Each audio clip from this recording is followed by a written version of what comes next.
नमस्कार, मी अरुण गोडबोले. आपण बघताय माझं चॅनेल अरुण गोडबोले. गुंतवणूक मार्गदर्शन या विषयावर आपली मालिका चालू आहे. त्यातला आज हा 9वा भाग. मागच्या भागामध्ये आपण सगळी तत्त्व वगैरे गुंतवणुकीची पाहिली आणि आता आपण गुंतवणूक कुठल्या मार्गाने आपल्याला उपलब्ध होऊ शकते, गुंतवणूक करण्याचे विविध कोणकोणते मार्ग आहेत याची माहिती घेऊ आणि मग प्रत्येक मार्गाचं पुढच्या भागामध्ये वेगळं विश्लेषण करत जाऊ. तर गुंतवणूक करायची मार्ग जर आपण बघितले तर अनेक पर्याय आपल्यापुढे उपलब्ध असतात. एक काळ असा होता की जनसामान्यांचा पोस्टावरती प्रचंड विश्वास होता.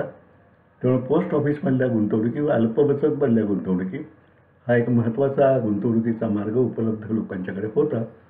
आणि आजसुद्धा ग्रामीण भागात विशेषतः पोस्टावरती लोकांचा विश्वास आहे. आणखी पोस्टामध्ये गुंतवणूक करण्याकडे कल आहे. पोस्टाने सुद्धा कालानुरूप बदल करत करत अनेक वेगवेगळ्या योजना आणलेल्या आहेत, ज्यामध्ये रिकरिंग डिपॉझिट आहे, मंथली इन्कम स्कीम आहे, सिनियर सिटीजन डिपॉझिट स्कीम आहे, अशा वेगळ्या योजना. शिवाय नॅशनल सेव्हिंग सर्टिफिकेट आहेत, किसान विकास पत्र आहेत. आणि ह्या सगळ्या गुंतवणुकी अतिशय सुरक्षित मानल्या जातात, कारण पोस्टाची जबाबदारी सरकारची असल्यामुळे सरकार आहे स्थिर, त्यामुळे सरकारवर आपला भरोसा असतो आणि म्हणून पोस्टाच्या हा लोकांचा अतिशय आवडता आणि अतिशय सुरक्षित पर्याय आहे. इतर तत्वावर पाहिलं तर पोस्टातल्या काही गुंतवणुकींना इन्कम टॅक्सची सवलत ATCची असते, काहींना नसते. आणि मात्र सुरक्षित दृष्टीने ह्या 100% सुरक्षित ठेवी मानल्या जातात. पोस्टाच्या गुंतवणुकीचा आपण वेगवेगळ्या मार्गांचा विचार करू यानंतर, पण हा एक अतिशय लोकप्रिय मार्ग आहे आणि अतिशय सुरक्षित ज्याला आपण समजू, जसं किंवा कॅशच्या दृष्टीने म्हणजे तरलता म्हणून आपण, ही सुद्धा काही स्कीममध्ये असते, काही स्कीममध्ये त्या लॉक इन पिरियड असतो, म्हणजे 3 वर्ष 5 वर्ष असा. त्या पर्यायांचा विचार आपण वेगवेगळा करूया. पण सुरक्षित दृष्ट्या अतिशय उत्तम अशी पोस्टातली गुंतवणूक आपण समजली जाते. एक सहज जाता सांगतो की खूप ठिकाणी विशेषतः अल्पशिक्षित लोकांच्या मध्ये पोस्टातल्या गुंतवणुकीची नोंद नीट ठेवली जात नाही आणि त्यामुळं अनेक पोस्टातल्या ठेवी अनक्लेम राहतात आणि त्यामुळं सरकारकडे त्या तशाच पडून राहतात. वारसांना किंवा त्या माणसालाही त्यानंतर फायदा होऊ शकत नाही. त्यामुळं पुढं आपण ह्या मालिकेमध्ये कशा नोंदी ठेवायत हाही आपण भाग बघणारच आहे, तेव्हा मी याचा आणखी सविस्तर उहापोह करणार आहे. दुसरा म्हणजे आयुर्विमा. लाईफ इन्शुरन्स कॉर्पोरेशननी जीवन विम्याचं खाजगीकरण केलं, सार्वजनिक खाजगीकरण संपवून राष्ट्रीयकरण केलं. आणि LICनं सुद्धा विविध म्हणजे नेहमीची आपली ज्याला आपण म्हणतो एन्डॉमेंट पॉलिसी की आयुष्यावर अवलंबून असलेली, ही सुद्धा एक पॉलिसी आहे. पण LICनं सुद्धा काळानुरूप बदलत अनेक विविध योजना आणलेल्या आहेत. LIC पेन्शन स्कीम आहे, LIC वरिष्ठ पेन्शन स्कीम आहे, अशा वेगवेगळ्या. तसंही आपण वेगळा उहापोह करू. पण LIC सुद्धा सरकारी असल्यामुळे अतिशय सुरक्षित समजली जाते.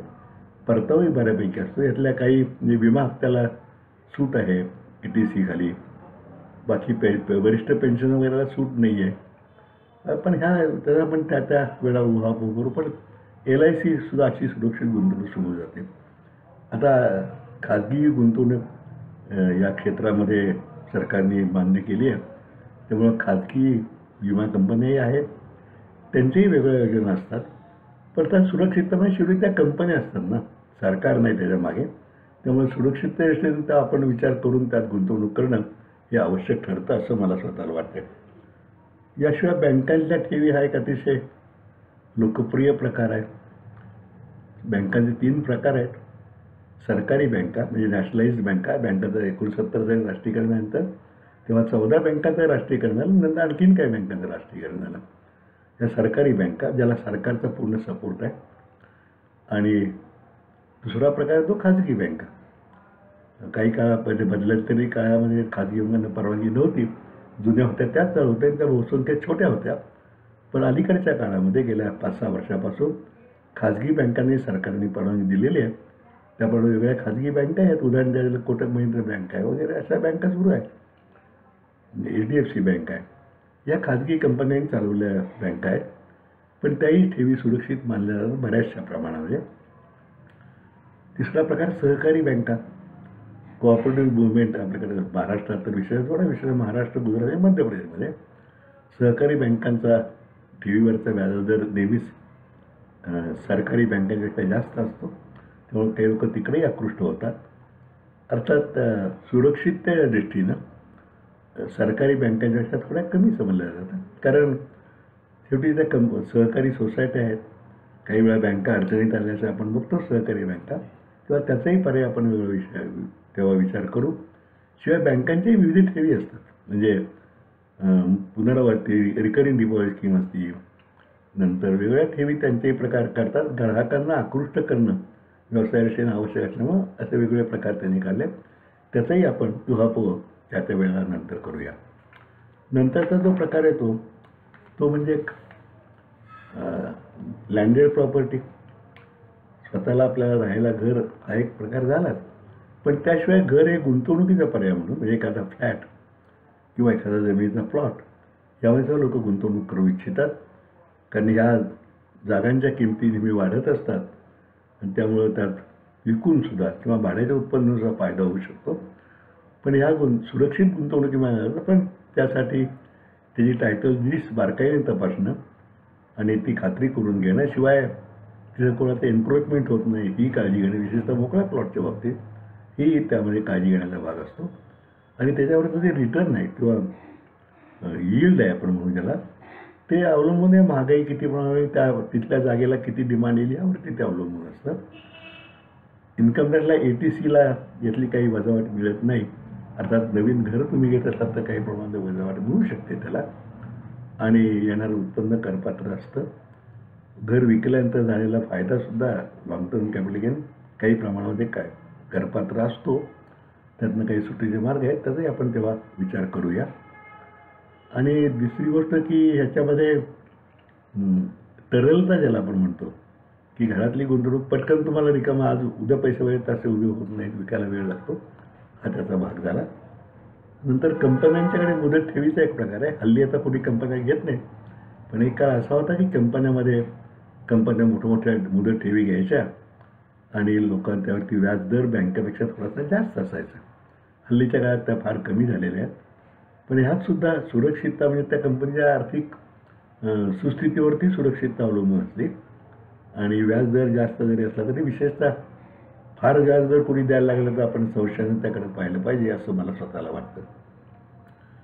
प्रॉव्हिडंट फंड म्हणजे पब्लिक प्रॉव्हिडंट फंड, खाजगी नोकरीमध्ये असणाऱ्या किंवा सरकारी नोकरीत असणाऱ्या लोकांना प्रॉव्हिडंट फंड असतो. त्यातनं बचत होती, त्यातनं रक्कम काढण्यावर निर्बंध असतात.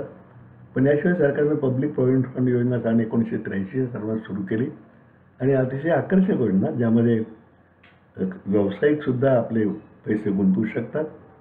त्याचाही चांगला फायदा होतो. त्यामध्ये गुंतवलेल्या पैशावरती सूट मिळते, मिळणारं व्याज माफ असतं आणि जेव्हा आपण रक्कम काढू तेव्हा ती माफ असते. अशी आत्ताच कायद्यातल्या तरतुदी इन्कम टॅक्समधल्या, त्याचाही आपण विचार करू शकतो. याचाही आपण सविस्तर विचार नंतर करूया. थोडा वेगवेगळे आता म्युच्युअल फंड्स आहेत. म्युच्युअल फंड इन्व्हेस्टमेंट सही अशा आपण जाहिराती बघतो, किंवा कंपन्यांच्या म्युच्युअल फंड्समध्ये म्युच्युअल फंड्सकडे आपण पैसे गुंतवतो. म्हणजे शेअर्समधल्या गुंतवणुकीचा हाच प्रकार आहे.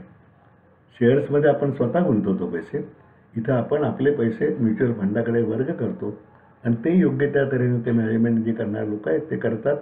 त्यातनं मिळणारं डिव्हिडंड आपल्याला देतात. ते शेअर्समधल्या गुंतवणुकीसुद्धा खूप लोक अलीकडे आकृष्ट झालेले आहेत.